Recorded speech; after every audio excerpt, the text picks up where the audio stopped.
Black Mirror. We've reviewed Black Mirror quite a few times on here. We talked about Bandersnatch just earlier this year. We talked about every season that's come out as it's come out.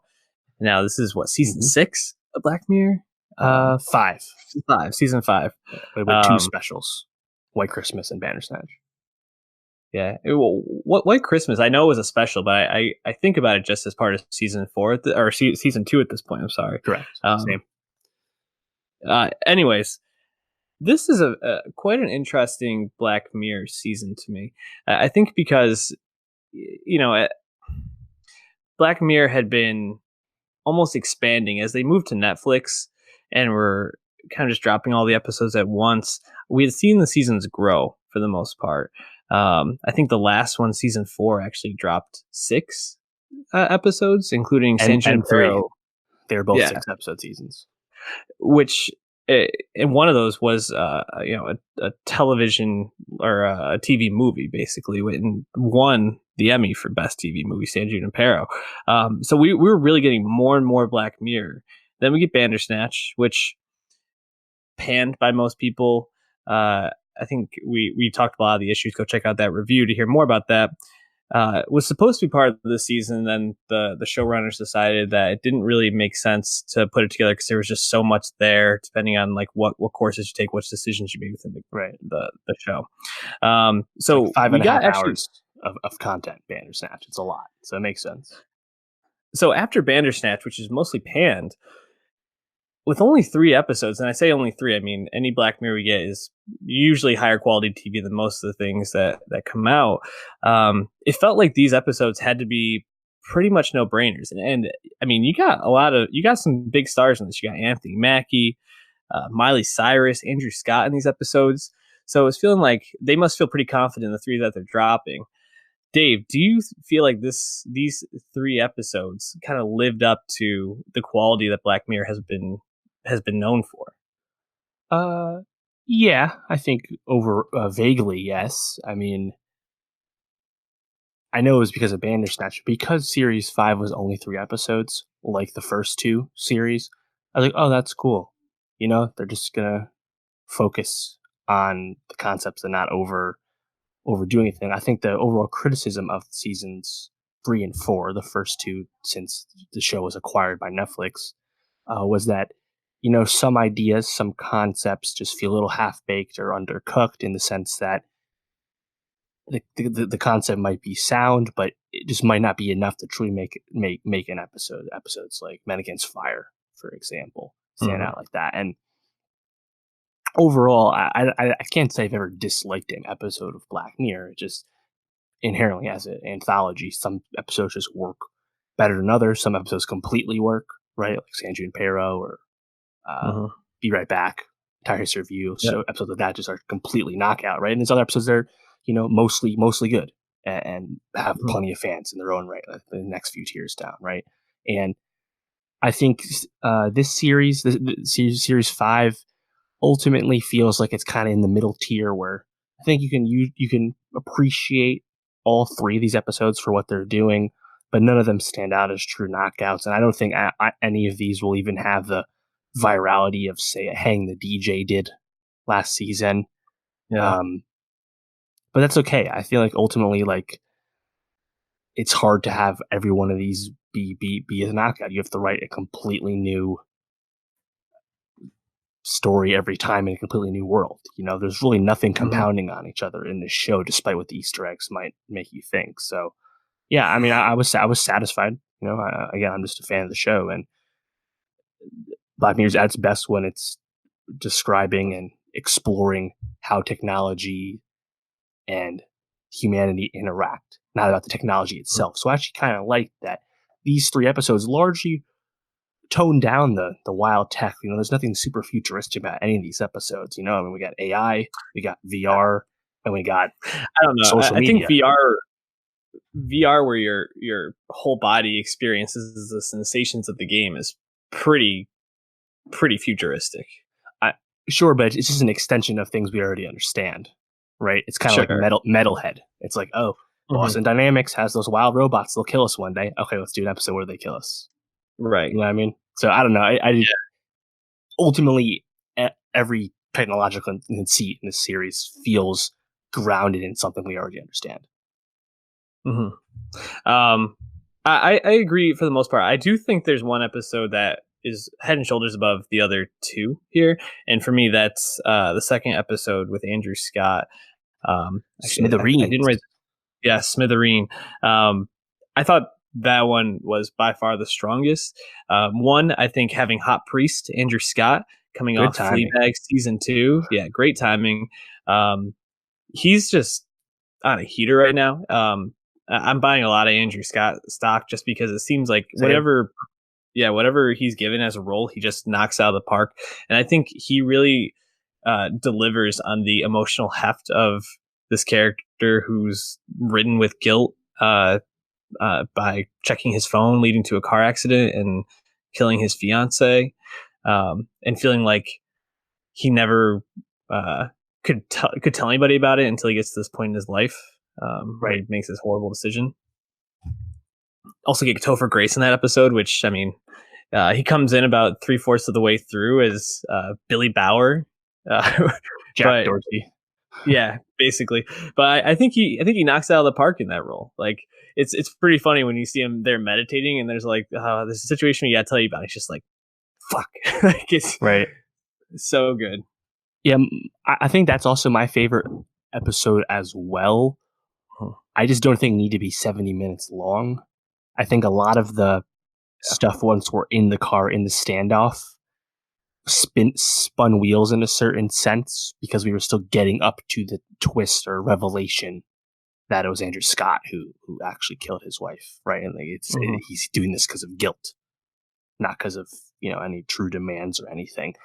I think it just could have been a little tighter, is all. But I like that it's funny because I think it almost sets up a red herring early in the episode where you feel like Andrew Scott's animosity towards Smithereen, this Facebook, Twitter conglomerate, is that people are always addicted to this networking, right? And you see him Mhm.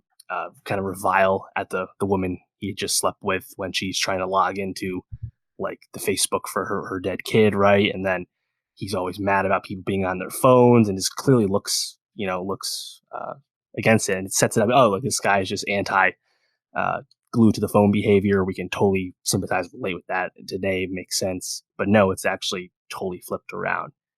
So I, I Mhm. think I think that episode was really smart because yeah, it's nothing.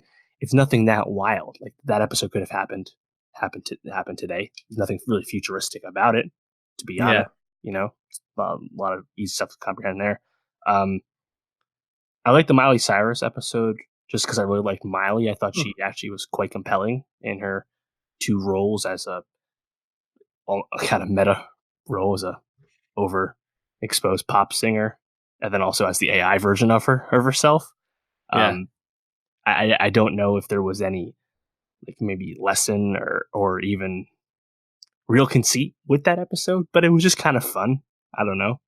Uh, and actually, I think the first one kind of wore on me the most. Striking Vipers, aka Street Fighter, just because I feel like I kind of saw where it was going, and there was really no further build up after the initial revelation that they were having Mhm. sex in the VR. Like once we got that, it was just kind of more of that, and we got the ending, which isn't quite a happy ending like San Junipero, Mhm. but is not really sad ending either. I don't know. Just kind of feel Like like that episode bittersweet. crested early, and Yeah. it was solid. But that's all. Yeah, my issue with Striking Vipers, and I do want to talk a little bit more about Rachel, Jack, and Ashley too, is I felt like Striking Vipers, similar to what you said about episode two being 70 minutes. We probably could have cut Striking Vipers down about 10 minutes as well. I got enough scenes of them going into the game and making out, and leading to hot sex between these two fighters. Shout out Um, Mantis.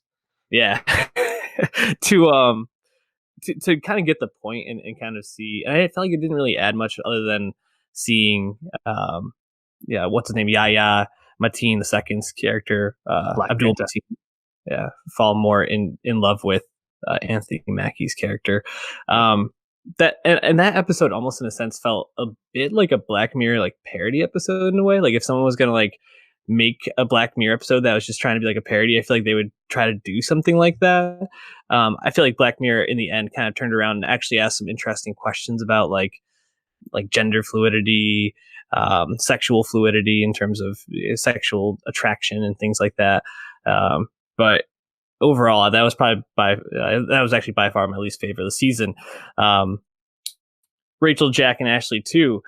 I thought was interesting because it felt kind of like two very different episodes put into one. I felt like the first half was about this teenager who is goes to this new school, and like the point is like how this like fake robot friend kind of leads to actually further isolation and like detachment from reality, and causes problems in that way. And then the second half seemed more like it was about the issues with fame and how you reclaim who you are in like this current like technological climate when so much of what makes someone famous can be replicated technologically.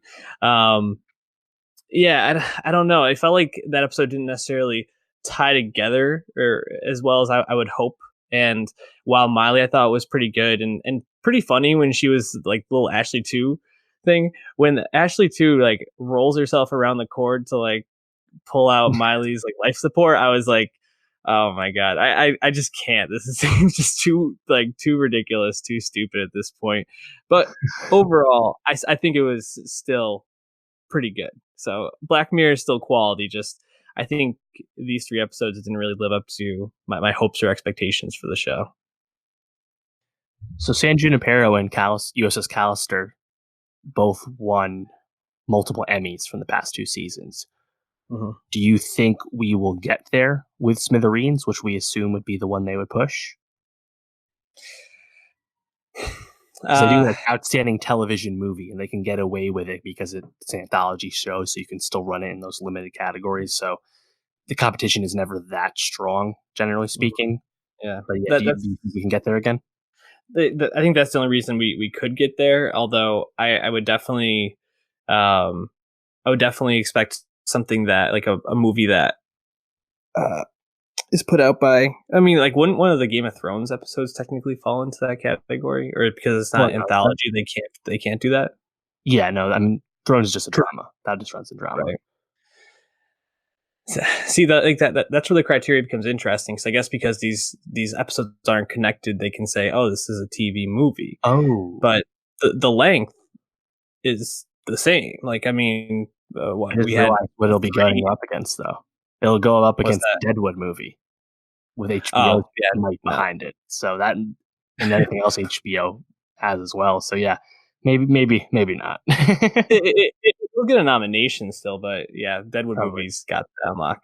Um, any last thoughts on Black Mirror before we move on? Yeah, The next season should be coming out around the political right. climate, so I expect more. You know, I always find it interesting. A lot of people don't actually understand that Black Mirror was not a Netflix creation. It was a Channel 4 show that is really the brainchild of Charlie Brooker. And after the first two series and White Christmas, Netflix just bought the show and now owns the show. But the popularity in the States is due to Netflix, people watching those first 6 or 7 episodes, but it wasn't Mhm. actually Netflix's doing. They were just smart enough to have the show. So, it's just funny that they can put on the Netflix watermark on their shows and people are really none the wiser unless they look it up. It's one of their most popular, talked about shows every time it comes out, but it's really just a show that they actually just acquired as opposed to greenlit from the start. Just interesting.